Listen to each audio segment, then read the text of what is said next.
Hello folks, about a week ago I put up a video talking about how I just got my edit notes from my editor Bethan at Simon & Schuster for the next book in the Witches of Woodville series, the Babes in the Wood book. And if you were watching that video, you might think, oh, he's got his notes, and we talked a bit about things like the edit triage and you know, just looking at headlines and bullet points and making notes and stuff like that. And you'd be perfectly forgiven for thinking that immediately upon me, you know, finishing that video, I would jump straight into the edits. So what have I been up to since then?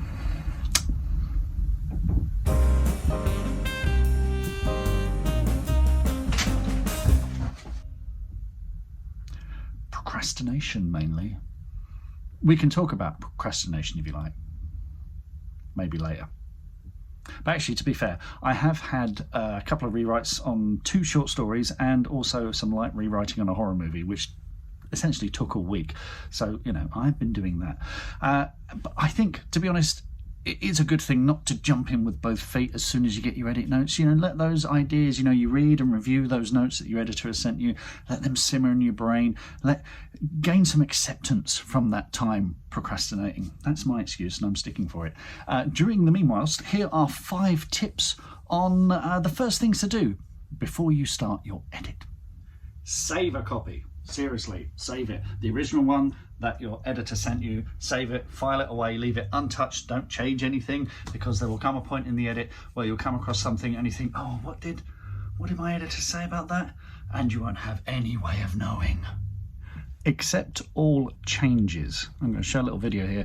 There's a thing in Word and other similar word processors called track changes, where the editor will turn that on and every single change that they make comes up as a change, and you have a choice to accept or reject that change. Frankly, when it comes to the punctuation and grammar changes, there will be hundreds of them. Just accept all. You know, there'll be a way of doing that easily on your bit of software. Google it. You'll find a YouTube video that will tell you how to do that. Just accept all, because frankly, they know their punctuation and grammar. Just accept it. They may make changes to a sentence, or may make changes to a particular word. A good editor will leave a note saying, I've changed this. Is that okay? Or does this make more sense?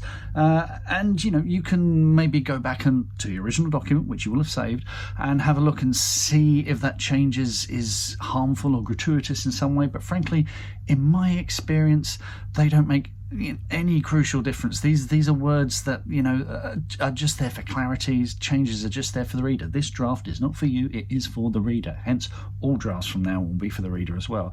Just ask yourself, is this a hill I'm willing to die on? Because in my experience, by the time you got round to the copy edit and the proof edit, you can't even remember what that word was anyway. So just accept all changes. So after that, you'll be left with the comments. I've got about 330 comments left on my document now, down from like 500 and something.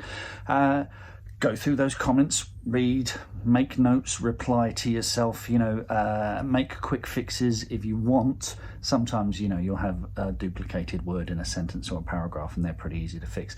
But don't be tempted to make any big changes yet. Wait till you get to the end, because sometimes editors will see something that bumps them out of the story, make a comment about it, suggest changing it, and then later on when they get to the end they realise that was actually part of a plot twist all along. So don't change it, because it may be something that just needs a little bit of clarification or might be fine just as it is. So read the comments, make notes. Don't just focus on the criticism, look at the praise too, because a good editor will leave you praise. It's called the praise sandwich. It's like, this works, this is a bit rubbish, this is wonderful. Fragile egos of writers strikes again. But actually, praise is really helpful because it tells you what's working. Lean into that when you rewrite. And don't feel you need to reply to the editor's comments. You know, sometimes they're just posing a question just to prompt a thought from you. You know, they'll say, is this really necessary? Does this make sense? Did they really do that back then? So the editor isn't necessarily asking for a reply when you send back the next draft, although if you feel you would just want to clarify a point, that's fine. But it's usually a good sign that it's something that's bumped them out of the story and might need a quick fix. So think of it that way. So folks, 5 tips I think that was 5. Yeah, pretty sure that's 5. 5 tips for when you start your edit. I hope that was useful. If it was, give us a thumbs up, leave a comment, all that jazz. Share with writing groups, all that good stuff. If you've got any comments, pop them below and I will reply. Stay tuned. Some good news coming about the next book. Some cool news coming on Friday. Cover reveal. So yeah, stay tuned for that. And in the meantime, happy writing.